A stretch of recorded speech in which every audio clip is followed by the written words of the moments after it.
Oh, you guys are so much fun. What do you guys think of the quote up there? Success is best when it's shared. What does that mean to you guys? Someone volunteer. That everyone succeeds. That's a good one. I like that. Because in like a team environment, you don't just succeed on your own. There is help from others, and everyone shares it. I love that. Yeah. Anybody else? Just took the words right out of my mouth. You're welcome. Yeah. Sharing your success is best. There you go. Don't be selfish. Yeah. Don't be selfish. Yeah. You know what to Nope. do better. All good points. Success is best when it's shared. What that means to me is that if I go run a 5K by myself, it doesn't really mean that much. But if I do it with a group of people and we all share that success, right? It means more. It's more fulfilling. Bam.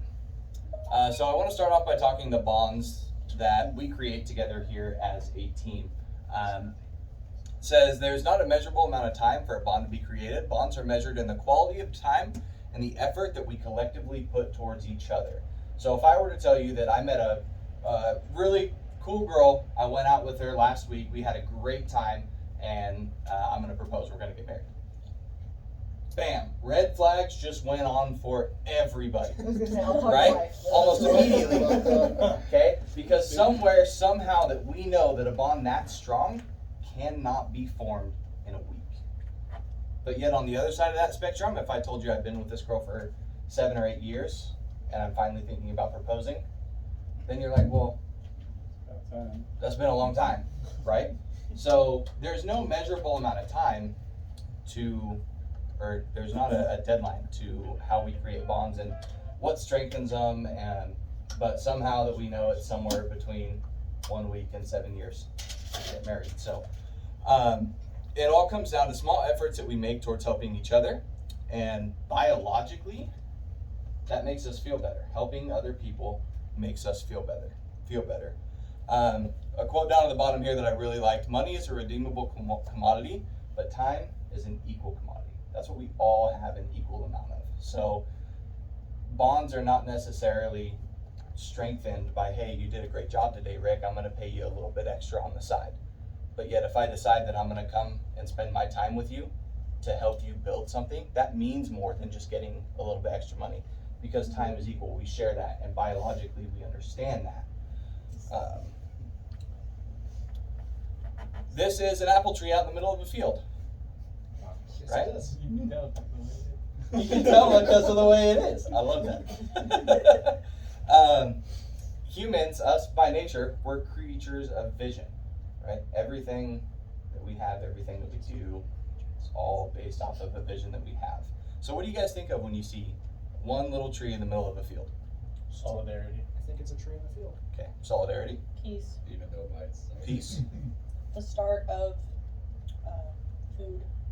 I see future trees being grown. There you go.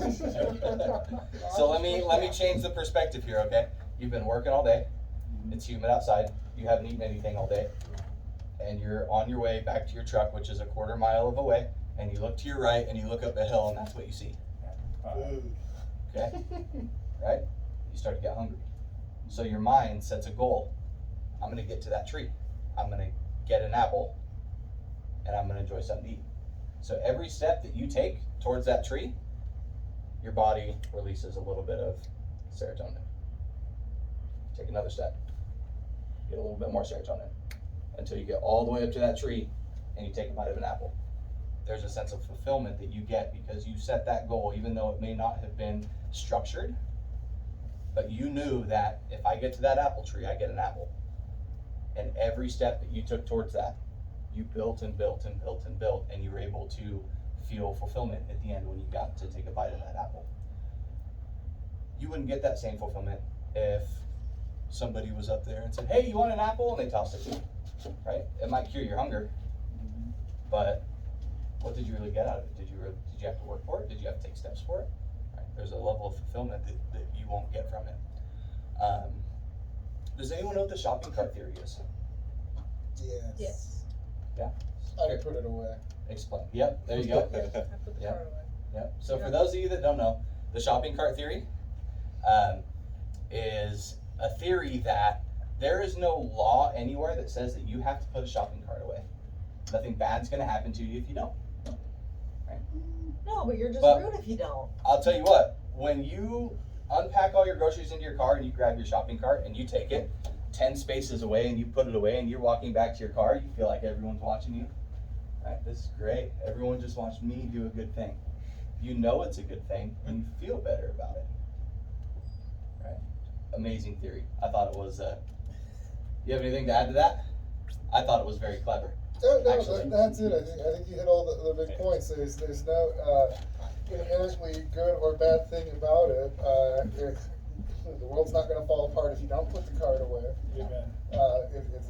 It is all based on perspective and how you feel about things. Yeah. Yeah. The other part. So small effects like putting a shopping cart away, or you're walking down the street and the person in front of you has an open backpack and all their papers fall out, right? And you walk over and you help them pick up all their papers. Well, for most of the time, they're gonna say thank you. You feel good about it. What you don't know is there's probably a guy across the street that just watched you do that, and that made him feel good that somebody else was helping this other guy.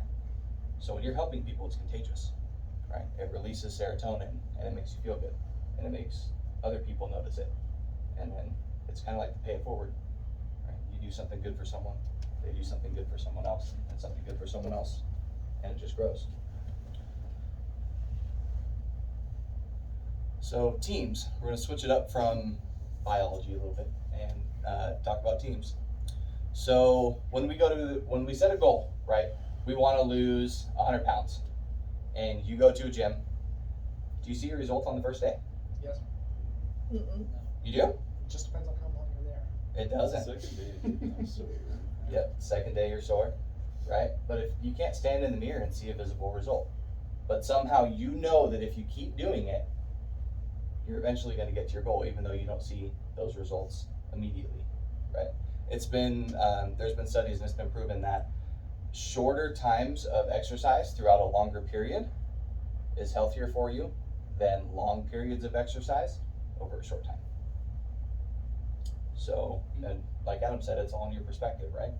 You can't see anything. That's the problem. You can't see the results immediately. And for the most part, for me anyways, it happened so slow when I was losing weight that I never really noticed. But people that hadn't seen me in a couple weeks or a couple months were like, hey, you're looking a little thin in the chin there, right? So having a goal that you work towards every day that is baby steps for your apple tree at the top of the hill. Set when you come into work, when you wake up in the morning, you're at home, setting a goal every single day that's baby steps towards your end goal. You want to lose 100 pounds, go to the gym every day, be consistent, right? High performance teams. How does a high performance team recognize a win? High performing teams, for the most part, they don't want to win for themselves, right? If you're part of a volleyball or basketball or football team and you get a win, yeah, we come together and it feels great. But who do we reward as a team? What's the first thing that happens when an NFL team wins a game? That. That. They go right to their coach. Because they know that their coach gave them all of the tools and the skills and worked through the ups and worked through the downs and was with them through every period to get them to the end. But in turn, a high-performing coach doesn't want to win for themselves.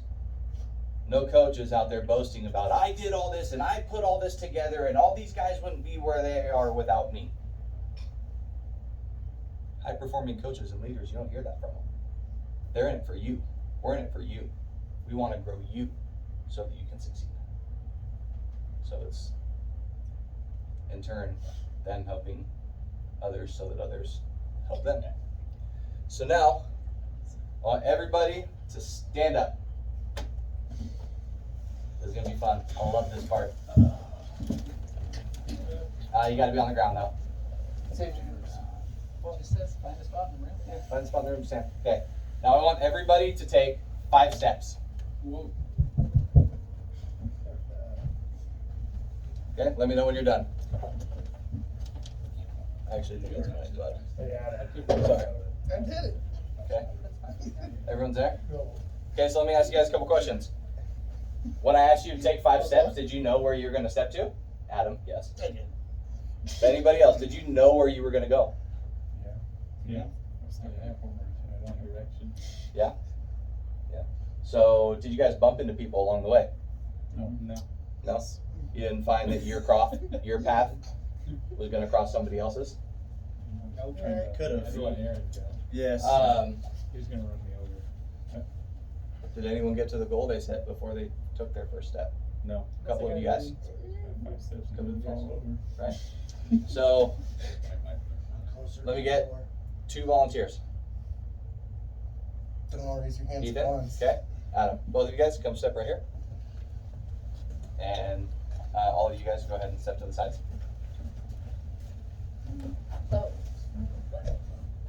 I want both of you guys to go give George a high five.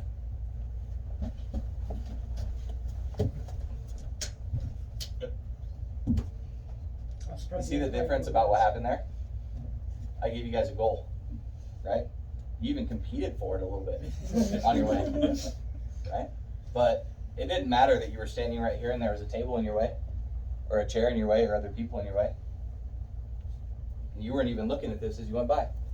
You saw your goal at the end, and you knew how to get there, right? If you're just taking 5 steps and you don't have a goal and you don't know where you're going, you don't know where you're gonna end up. You're gonna have obstacles that are in your way that may not even, they may be a completely a sidestep from where you think you're trying to get. So that's the importance of goal setting. Okay. Super, super powerful message that I heard, and I figured I tried it. This is the second time I've tried it, and every time it's just, I love it.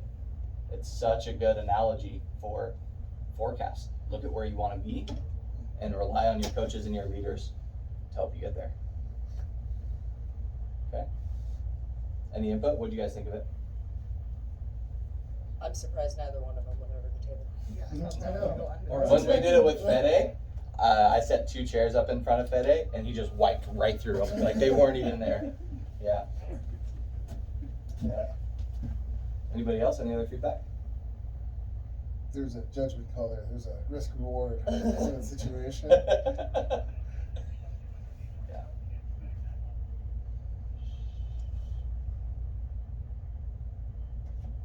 Yeah. We did something like this in a class that I took, but instead of telling them they both had to go give them 5, they had the whole class do it, but you couldn't do it the same as anybody else, and they did it one at a time. That's good. So by the time you got through 5 or 6 people, people are like, oh crap, You gotta get really creative. think outside the box and do something. Yep. Doing somersaults. Very good. That's all I got for you guys today. Think of a goal, set a daily goal that's in line with the goal that you want to have in 6 months, 12 months, 24 months, and make small steps at it every day, and you'll get where you want to go. Okay, I got an update.